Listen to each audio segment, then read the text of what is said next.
If the Cincinnati Reds are going to get where they need to be this trade deadline season, they got to be aggressive. Be aggressive.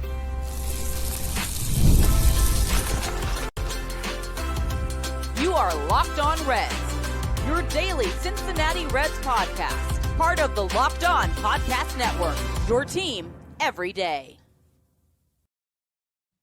Welcome in to the Locked On Reds podcast. Locked On Reds is part of the Locked On Podcast Network, your team every day. My name's Stephen Offenbaker. His name is Jeff Carr. We are lifelong Cincinnati Reds fans. We're lifelong baseball fans. We've been covering this team in podcast form for about 14 combined seasons. We love talking Reds baseball. We love talking baseball. We love talking about those things with you. Thanks for being here.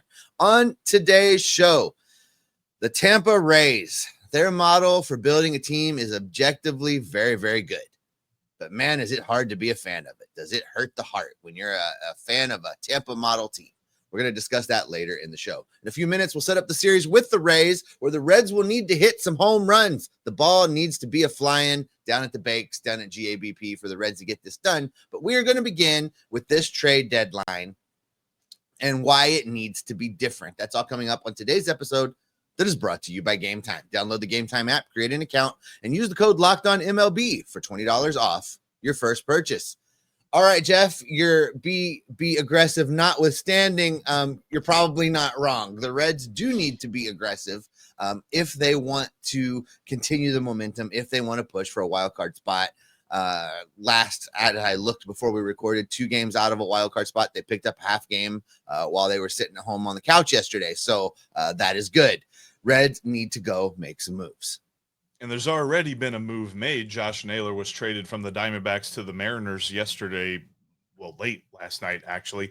But the reason I say they need to be aggressive, and it's either be aggressive on a big trade for Suárez and then maybe go get a bullpen guy, or be aggressive on multiple trades and bring in multiple pieces. Like, there's different ways that they can go about this, but it's not something they've done. You and I kind of hashed out a little bit the lack of pop that the trade deadline has had for the Cincinnati Reds over our lifetimes, where you really got to go back to the 90s for them to be making impactful trade deadline moves. There have been a few here and there that were like smart, or, they were angled more toward next year rather than this year.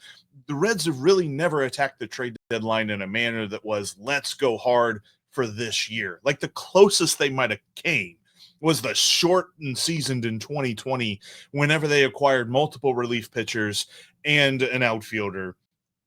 And none of that really mattered much, but at least they tried something there. But they need to be aggressive this trade deadline season. And I think that the Suárez rumor is the aggressive step.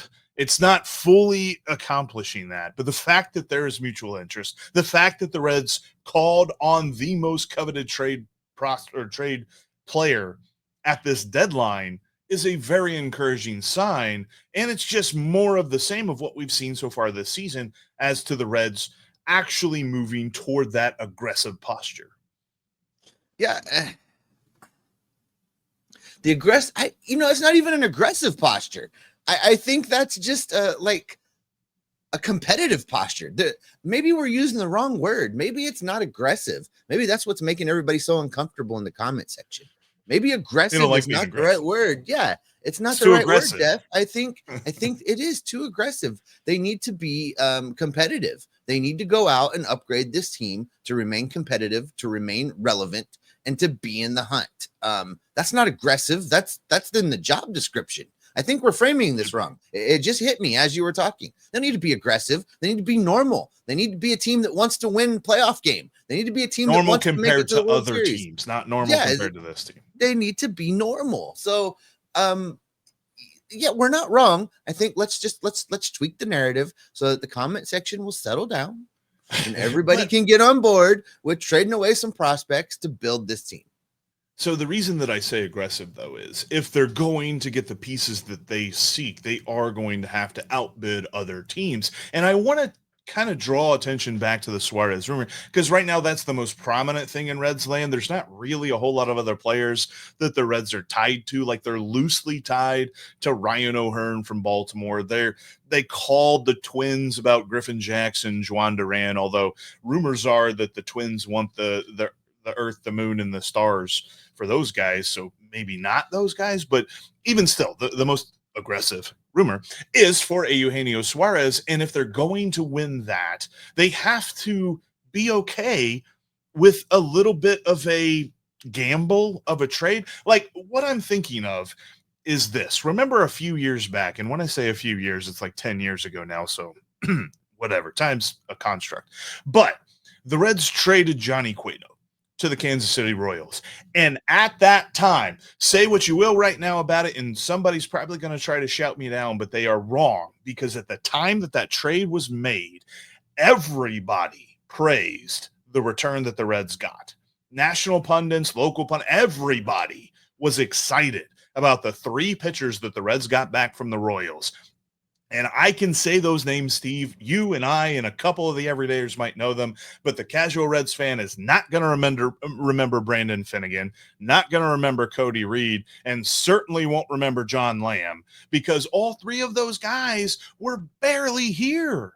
So sure, you can get highly touted prospects, but prospects are suspects until proven otherwise.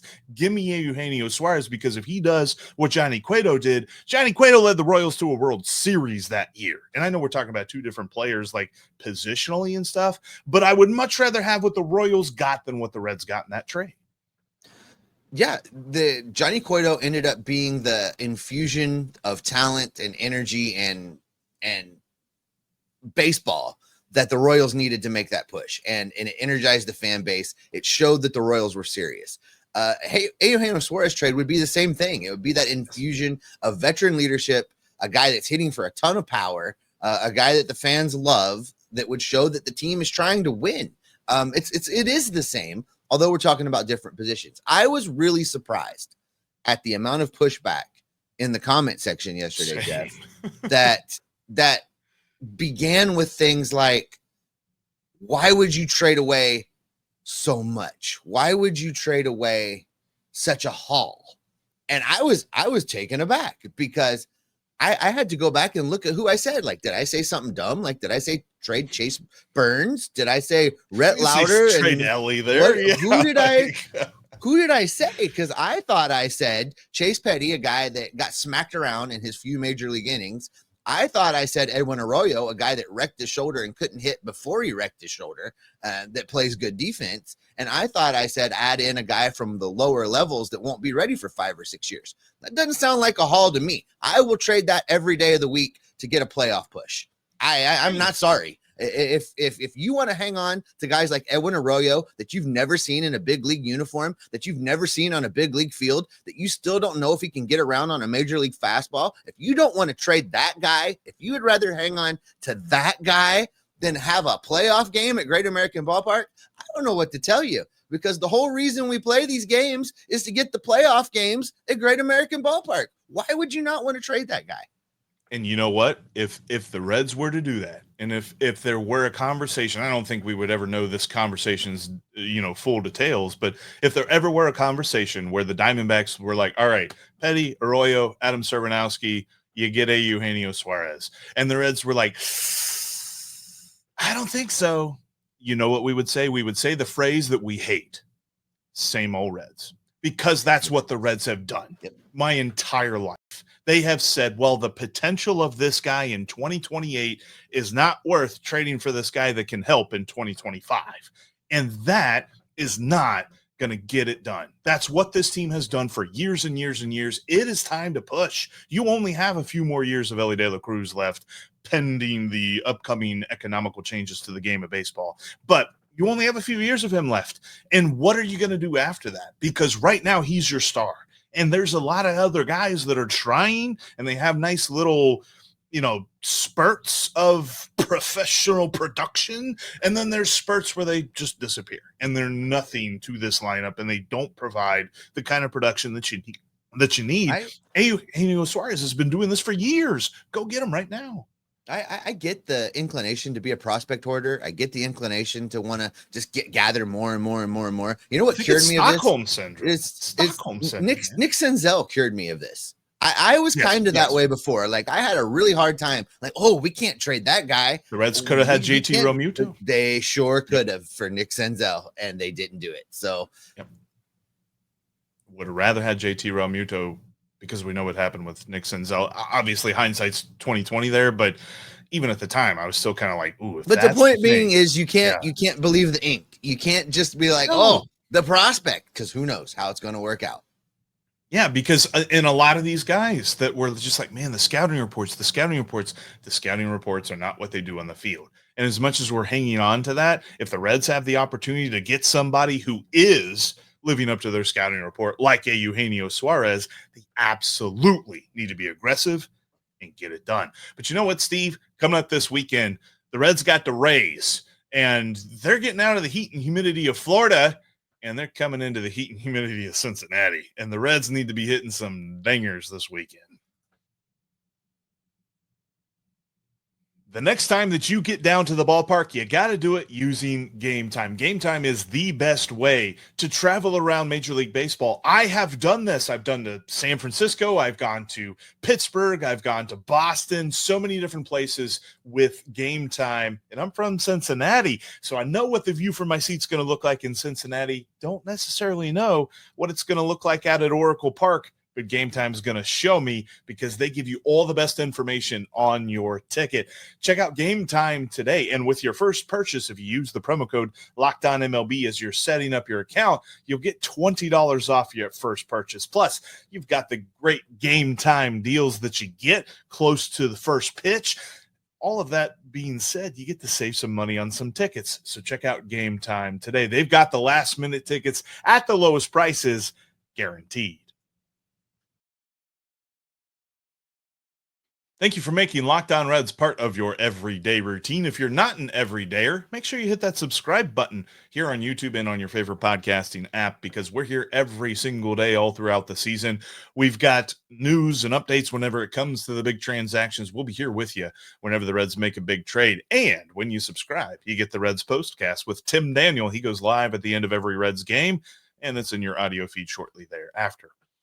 All right, Steve, we got 3 games coming up against the Rays, and kind of like as I was telling you before we hit record, it's interesting that the Rays and the Reds have identical records, but because one of them plays in the American League, they have a better, percentage chance to make the postseason, according to Baseball Reference. The Rays have been a very interesting team, and they're right there with the Reds as far as like trying to figure out who they are. They had 4 All-Stars, though, and as opposed to just 2. The Reds will miss the Rays' All-Star pitcher in Drew Rasmussen, but they will get a pretty good swing from their starting rotation as they face Zach Little tonight, they face Ryan Pepio tomorrow, and they face Shane Baz on Sunday. And there's a theme with all 3 of these guys. They are gettable if you hit the long ball. They do not allow a lot of base runners, and they do not allow the whole stringing hits together. So if you get somebody on base, the next guy better be leaving the yard. Well, that's not the Reds' strong suit. So it's going to be an interesting series. It's why we've been having all these conversations about adding a guy like Eugenio Suárez. You look at this Tampa team, and they're consistently good. They're able to hang and competing in a division that's really very good right now too. So this series gives me pause. I look at the next little stretch of schedule, and I'm like, I thought we ran the gauntlet. I thought we were done with that. Turns out we're not done with that. You and I talked about this. They have the second hardest schedule the rest of the way. Pretty much anybody. Now that they've passed a few games, now it's the hardest. So it got harder.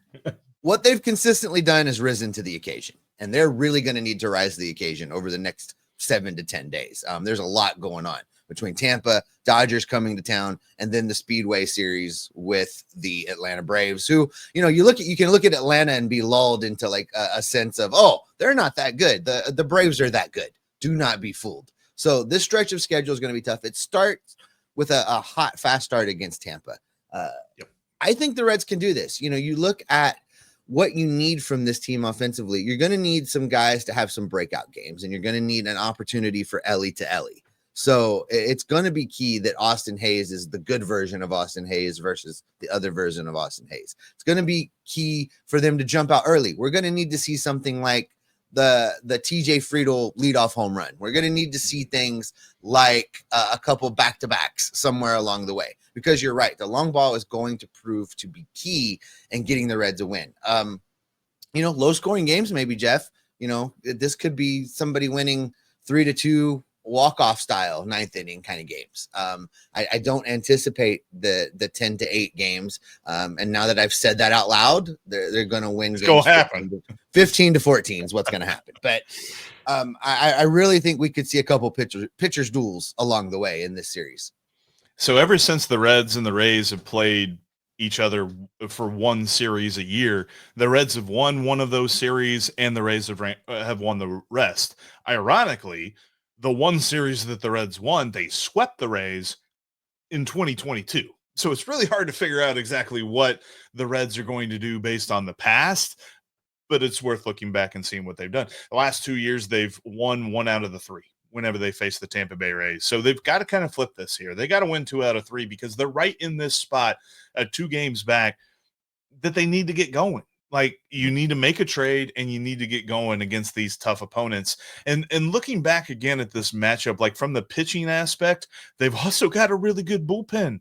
Like, Pete Fairbanks is a really solid closer, but even the guys in the middle is going to be interesting to see. Garrett Clevenger, a left-handed pitcher for them. And then they've also got Eric Orza, who I'm not super familiar with, but dude's got some nice stats on the season.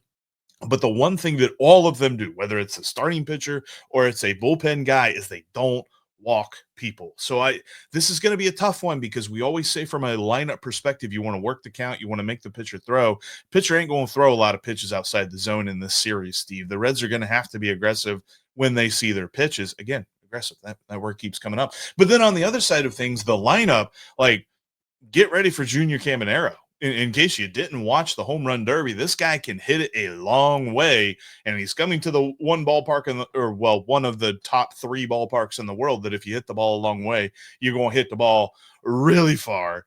So I'm really interested to see how the Reds pitch him, because in their lineup, they've got a lot of guys that, like, if you're just a regular baseball fan and you're watching the series, you're not going to know the Jonathan Arandas, the Brandon Laus, and the Yandy Diaz's of the world.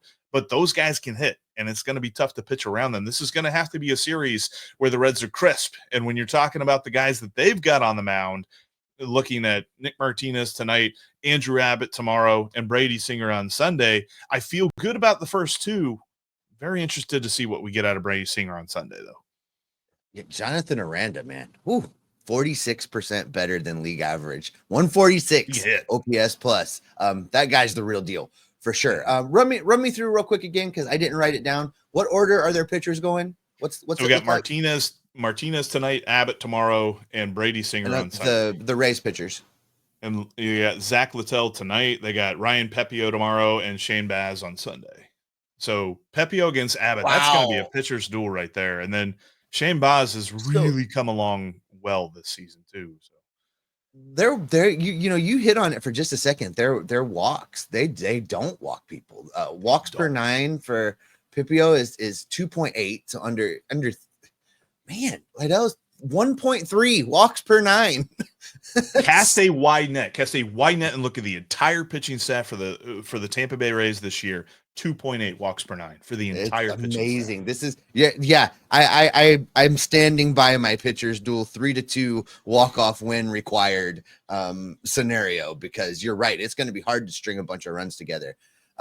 Tampa is consistently good. They're just a team that they retool, rebuild, and they go out and get you. I look at this series, Jeff. This stretch, I talk about it being rough. 2 of 3, I think that's fair. Because I'm going to save the Reds really shocking somebody. I would love for the Dodgers to come in here and get swept. So let's do 2 of 3 from Tampa and sweep the Dodgers, and it'll make for a great week. Yeah, if we know anything about this team, it's liable that they go 1 out of 3 against the Rays and then they sweep the Dodgers Yep. totally. So that's probably what'll happen. But yeah, it's going to be interesting. And then for just a moment, I want to spend just a moment because I'm very excited. On Saturday, we've got Margaritaville night, and you're going to get this amazing Hawaiian shirt for free with your ticket. I'm going to be there. Can't wait to have this. We'll be wearing this on Monday's show for sure. Going to be all up in the post-game reactions for a little while as well. This is going to be a great night at the ballpark. I can feel it. I can see you getting your parrot head on, Jeff. It's going to be a good time down there. It's beautiful. I'm I like kinda- a I'm good actually white kinda- Hawaiian shirt. I love how this looks. But the problem is that I've been places with you, and that shirt is going to be stained with fry box by the third inning. So I don't know. This is what I know. Probably true. This is what I know, Jeff. The Tampa Bay Rays, I have said, are good. They are consistently good, but they are a tough model for the heart of a fan to follow. And coming up, we're going to talk about that model and what it means in Cincinnati as the Reds continue to try and implement it. We've got that coming up next. Today's episode is brought to you in part by Game Day Hue, and so is this hat that I'm wearing. For Reds fans like me, this one hits the mark because Game Day Hue makes clean, no logo gear with team-inspired colorways for every pro and college fan base. It's all about letting your colors speak for you. No giant logos, just smart, versatile style that works on game day, on the course, and anywhere in between. The glove is super comfortable, really helps me play well on the course, and I mean, it just screams Reds. Look at this. Absolutely love the Game Day Hue glove. You got to check out Game Day Hue today. Right now, you can get 15% off with the code MLB15 over at GameDayHue.com. That's GameDayHue.com. The code even stacks on bundle deals, so now's the time to load up. Let your colors talk because colors speak louder than words. That's GameDayHue.com, and the code is MLB15. If you can't watch us here on YouTube, you can listen to us on your favorite podcasting app. We are pretty much on every single one out there. Make sure you subscribe. If you find one you need us on and we're not on it, let Jeff know. I'm sure he can make it happen. Also, make sure you check out Locked On MLB Game Night. They watch every single game, every single night, so you don't have to. All right, Jeff, let's get into this Tampa model a little bit because it's funny for a team like Cincinnati. When you talk about the Tampa model, Cincinnati has always kind of been the anti-Tampa model. We're talking about the city that didn't trade Billy Hamilton because the fans love him so much when they could have got somebody back for him. The Reds have been notorious in identifying players we love and then trying to keep them here forever. That is not the Tampa model. The Tampa model is you bring in new guys, they get good, you play them, they get in the end of their window of team control, you trade them for more prospects. Great for winning baseball, not so great for building a brand and creating a fandom and seeing guys walking around in jerseys. That's why it's tough because technically the Reds should be in the market for trading Tyler Stephenson. They should be in the market for trading Gavin Lux. And yes, it is easy to right now sit here and say, I really want the Reds to do whatever they can to be a winner. But whatever they can to be a winner might mean trading guys earlier than we expect. And that is so hard to sign up for. I mean, maybe Rays fans, and I get it. There's a joke that there's not a ton of Rays fans. Don't mean any disparaging comments to our friends Kevin and Ulysses over at Locked On Rays. But there are some Rays fans, and I think that they're just accustomed to this, and they understand that's how their team operates. That's how they win ball games. It's almost as if you would have to do some sort of fan heart transplant to be a team that is used to what the Reds do and then have the Reds completely shift and do what the Rays do. Because that would also mean that you're like starting to consider trading guys like Ellie De La Cruz in like a year or two, not even 3 years, like a year or two, you're really starting to consider that. It's what the Nationals did with Juan Soto. They traded him a little bit early.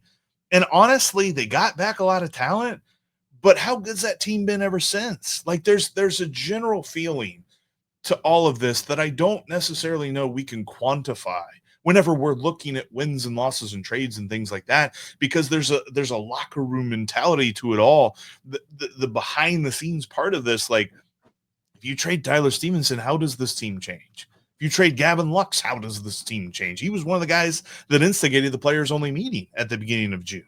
So it's like, feels like guys that you build with, not guys that you trade from. And that's where I have a hard time with this. Like, objectively, I am not arguing that it is a bad plan, because obviously it's worked for the Rays. They have been to the playoffs a lot more than the Reds have in the last 30 years. But at the same time, like, I have a hard time accepting that. Tyler Stephenson's a pretty good example of this, because the Reds are building to win. They're trying to make a playoff push now. You know, I by no means advocate, if you're buying, trading Tyler Stephenson now at the deadline. That doesn't make sense to me. It would be too disruptive to the clubhouse. It would be too disruptive to the pitching staff. But you get to this offseason, he has 1 year of team control remaining. He's been non-receptive to what you were willing to offer him by way of extension. If you're the Reds, you absolutely have to try and trade him next offseason. One of the most extreme examples that I always point to is the fact that the Los Angeles, California Angels of Anaheim Southwest didn't trade Shohei Ohtani. And it's criminal. It's criminal that they didn't trade him, because they didn't want to upset the fans. They got nothing for him. They wanted to keep him around to the end of the contract. They went the other way. They bought that year, and they were like under 500. Right. And then he got hurt 6 weeks later. So, it's criminal. You can't sit on that kind of talent and get nothing for it and let it go sign with the Dodgers for $700 million or whatever. You just can't do it. So for me, the Reds have to be, if they're going to run this model, it's almost time to put your money where your mouth is. It's almost time for the actions to speak louder than the words, because now you're getting to these guys that are super popular. But if you're going to run this model like you said you were, Tyler Stephenson gets traded this offseason unless he signs an extension. So what if, and I'm not advocating for this to be part of it, but what if the Diamondbacks came back to Nick Kroll and said, you know what? We will do this deal for Suárez, but instead of Chase Petty, we want Tyler Stephenson Arroyo. That'd be a hard one, but I think you'd have to almost consider it. I mean, it would be disruptive, though. I mean, you have to weigh that in as well. It would be disruptive. And does it defeat what you're trying to do? Because you're trying to strengthen the lineup by bringing in Gino. I don't know that by trading Stevenson out while you're bringing Gino in, you do strengthen the lineup, but not in the way a little bit more horizontal than it's not quite the move. So I mean, I think Tyler Stephenson's an off-season move. I don't see a scenario where that's an in-season trade right now. And I guess that's not the Tampa model either. They don't really acquire expiring deals. They acquire long control players that they don't have to worry about resigning. Short control for long control, exactly. Yeah, and I think that's the other angle of the Suárez deal too that we haven't really discussed a lot of, because it's one of those things you really don't worry about until the trade actually happens. But like, if the Reds were to sign him to a multi-year deal, then the cost is a little bit more moot to me. I think that would be a very good deal. And that's not unprecedented. That's how the Sonny Gray deal went down. If you guys all remember the trade with the Yankees, it was a trade and extend in that deal. The Reds weren't going to make that deal. And I think it had a built-in 72-hour negotiation period before the trade actually finalized for the Reds to try and get an extension done with Sonny Gray. And that's a deal too that, like, you look at the prospects that the Reds gave up. Some people didn't love that. None of those guys really made the majors and did a whole lot there. So there's an element to this that you're worried about the prospect going to another team and just panning out. And I think that's kind of the hard part, is that on the converse side of things, when you're the team that is doing the Tampa model and you're trading away the player to get the prospects, we've just seen that so much here recently, where it seems as though the Reds got a quantity of prospects for different players and things like that, but a number of people just aren't panning out. Like, I'm not ready to call a verdict yet on the Luis Castillo trade, but I don't love it as much as I did then, because Noelvi Marte looks solid, looks pretty decent, got a lot of potential. Don't know what I feel about Edwin Arroyo. Connor Phillips looks like he could be a relief pitcher if he ever figures out how to hit the strike zone again. And I think that one relief pitcher, Dylan Moore, I think he was or Andrew Moore, I think he was part of a trade earlier this season. I think that was how they got Connor Joe, was Andrew Moore. So there's a little bit of this that I'm like, man, you have to be okay with the risk involved with both sides. And I think I'm more okay with the risk of buying a rental player that I know works now. And I'm less okay with the Tampa model. You got to be so shrewd with it. And I know for a fact that if the Rays make a trade, the Rays are going to win that trade. I don't know that I feel that way about Nick Kroll. Well, time is going to tell, but this is what I know, Jeff. Rays, Reds, GABP tonight. We'll be back in your feeds on Monday, breaking down this series and getting you set for the Los Angeles Dodgers. Make sure you are subscribed. Thanks, as always, for making Locked On Reds your first listen each and every day. Now, go make your second listen, the entire Locked On MLB feed. They got Paul Francis Sullivan, our buddy Sully, is over there giving you a national baseball perspective each and every day. They've got MLB Game Night, where the experts of the Locked On Podcast Network are all getting together to tell you about every single baseball game of the day. They're watching every single baseball game of the day so that you don't have to. So make sure you get over there, subscribe to that feed, and check it out. It's a great national perspective of Major League Baseball. Until next time, we're going to keep gathering up the news, the notes, the rumors, the report, and the information you want. And we're going to bring it all right back here to keep you locked on Reds every single day. Oh, yeah, wait. If you're gonna wear, no. If you're going to wear that white shirt, you need like a bib and like a tarp on you, because it's going to be bad. Get one of those Montgomery M bibs. But I forgot I was going to make a comparison of the Rays and the Jedi and no attachments. And man, I forgot to do that. Crap. We got to start over. Oh, God.